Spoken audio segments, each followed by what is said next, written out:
Vamos a analizar todos estos casos con el doctor Carlos Caro, abogado penalista. Bienvenido a Sin Vueltas, doctor Caro. ¿Qué tal, Jorge? Buenas noches, gracias por la invitación. Cayó Heiner Alvarado. ¿Cuál es el siguiente paso? ¿Cuál puede ser el destino de Heiner Alvarado a continuación, ya mismo? Claro, hay que tener en cuenta de que este proceso, que es el segundo contra Castillo, donde tiene prisión preventiva, es un proceso contra 3 altos funcionarios, ¿no? Bueno, el señor Silva, el señor Heiner Alvarado, el expresidente Castillo. En el caso de Heiner Alvarado, que está ahora bajo prisión preventiva, él está en etapa de investigación preparatoria que puede durar hasta 36 meses, precisamente el plazo de la prisión preventiva. 3 años. 3 años. Y tras ello, seguramente enfrentará una acusación fiscal que llevará a que sea juzgado y eventualmente pueda ser condenado. De hecho, la prognosis de pena señalada por la Fiscalía está por encima de los 20 años, con lo cual la probabilidad de una condena no es baja, sino bastante alta. Claro, entonces Heiner Alvarado podría terminar más de 20 años en prisión. Exactamente, ¿no? En el caso de Castillo se ha calculado más de 30 años la posible condena. En el caso de Heiner Alvarado y Juan Silva, en ambos casos por encima de los 20 años. Bueno, son penas bastante altas, sin duda, ¿no? Son altas porque son varios casos de colusión, ¿no? Estamos hablando de colusión en temas de administración pública, contratación pública, el caso, digamos, que tiene que ver con Petroperú, etcétera, y solamente por cada colusión, si es que se probara y hubiera una condena, la pena es de hasta 15 años, por cada una de ellas, ¿no? Evidentemente el límite de la pena en el sistema peruano es 35 años, porque después ya viene la cadena perpetua, para los casos en los cuales eso está tasado previsto. ¿Por qué el Poder Judicial le ha cambiado, le ha variado la situación a Heiner Alvarado? El señor Alvarado, más allá de la probabilidad de que sea culpable, sí estuvo cumpliendo con asistir a las citaciones judiciales, por lo menos no se escapó como Juan Silva. ¿Qué pudo haber pesado para que el Poder Judicial cambie la situación del señor Alvarado? Hay que recordar que el juez Checle, en la resolución de primera instancia, no puso en discusión que habían graves y fundados elementos de convicción, pero sí relativizó el peligro de fuga. Para la Corte Suprema, en apelación, en segunda instancia, se ha establecido que ese peligro de fuga sí existe, especialmente por la cuantía de la pena. Estamos hablando de una pena bastante elevada y ese ha sido un factor determinante para que se le imponga la prisión preventiva en un caso como este. La situación de Juan Silva puede haber pesado también, ¿no? Como Juan Silva se fue, uno podría pensar que Heiner Alvarado en algún momento se pudo haber escapado. Sí, claro, sobre todo si estamos hablando de una pena que, como decía, es superior a los 20 años. Y yo creo que en verdad la posición de la Corte Suprema acá está siendo muy clara, ¿no? En casos de corrupción del alto poder, vamos a decirlo así, ministro, jefe de Estado, la regla es muy clara, ¿no? La prisión preventiva es una alternativa considerando la gravedad de los hechos y la existencia de esta red, ¿no?, que finalmente se conoció dentro del sistema que utilizaba la policía, migraciones, con la finalidad de facilitar la huida de estas personas. Había hasta un servicio de contrainteligencia, ¿no?, que trabajaba allí para permitir también la fuga de muchos de estos personajes. El caso de Fray Vázquez Castillo, por ejemplo. Exactamente. Entonces, la existencia de todos estos indicios y más bien la no certeza de que esas redes están en este momento totalmente desarticuladas, permite abrir la posibilidad de que se pueda fugar en algún momento.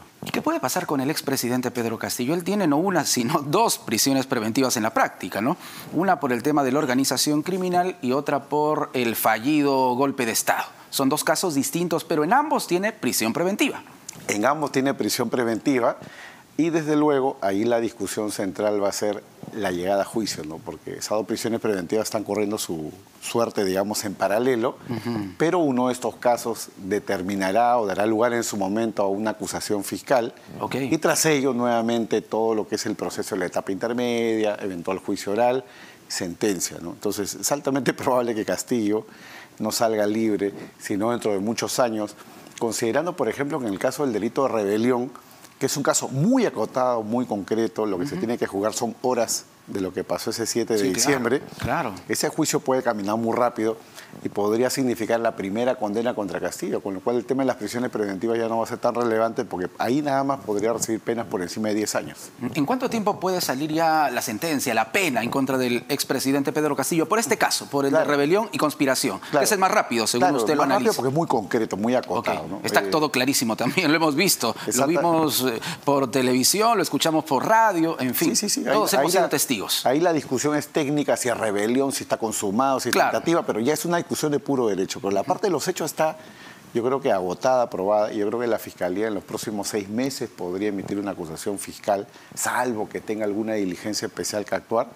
Y luego del proceso de saneamiento, etapa intermedia, que puede durar unos 6 meses más máximo, tal vez el próximo año, el 2024, el señor Castillo ya está enfrentando el juicio oral y una posible condena. En un año, entonces, podríamos ya tener al expresidente Pedro Castillo con una sanción, con una pena, con una condena. Sí, digamos que un año podría estarse iniciando el juicio oral y dependiendo de la celeridad que tenga el tribunal, claro, la condena podría darse en el propio 2024.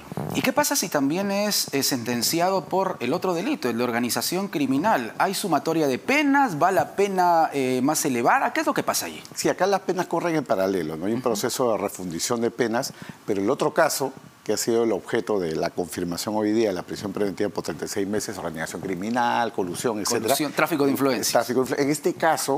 En este caso vamos a tener un proceso mucho más largo, porque son licitaciones públicas y conforme, digamos, a los tiempos de la Fiscalía, los análisis, las pericias, claro, ese proceso solo en la preparatoria va a demorar 2 o 3 años, con lo cual ese juicio oral se va a dar todavía por lo menos en 4 o 5 años por delante. Y estamos hablando aquí de colusión, que en términos, bueno, más prácticos significa tratos subrepticios, ¿no? E irregulares. De acuerdos, digamos, entre... Acuerdos por lo bajo. Exactamente. Un dame que te doy, pero por lo bajo. Claro, entre los funcionarios claro, y los particulares en los contratos públicos que además son millonarios. Exacto, esa es la razón por la cual la pena es alta, la pena puede llegar hasta 15 años.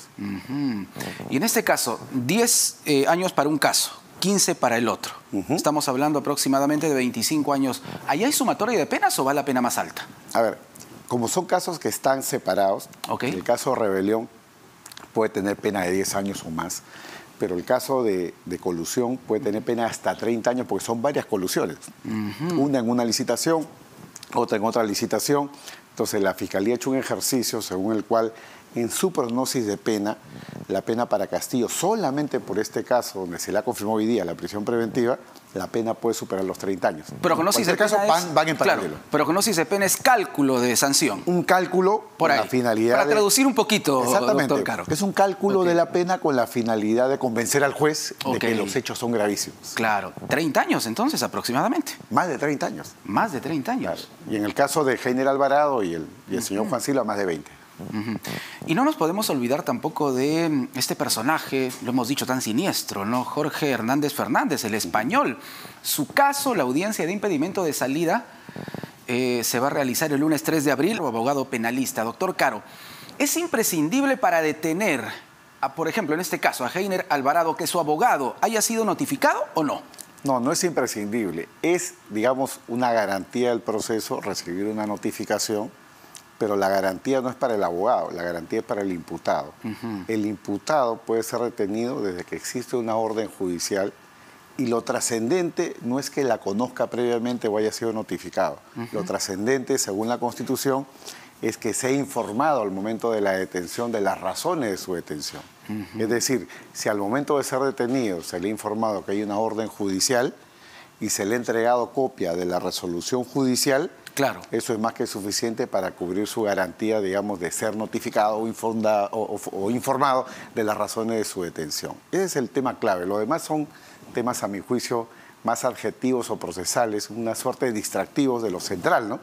Porque acá lo central es que ya existe una medida judicial, está colgada en el sistema del Poder Judicial y es de público acceso, porque esa información es pública. Claro. Y lo que toca es que hay una estrategia de fondo, ¿no? Y a veces los abogados nos vamos un poco por las ramas en la parte adjetiva, procesal, que la nulidad, que voy a pedir que se investigue, cuando el tema de fondo es lo que vale.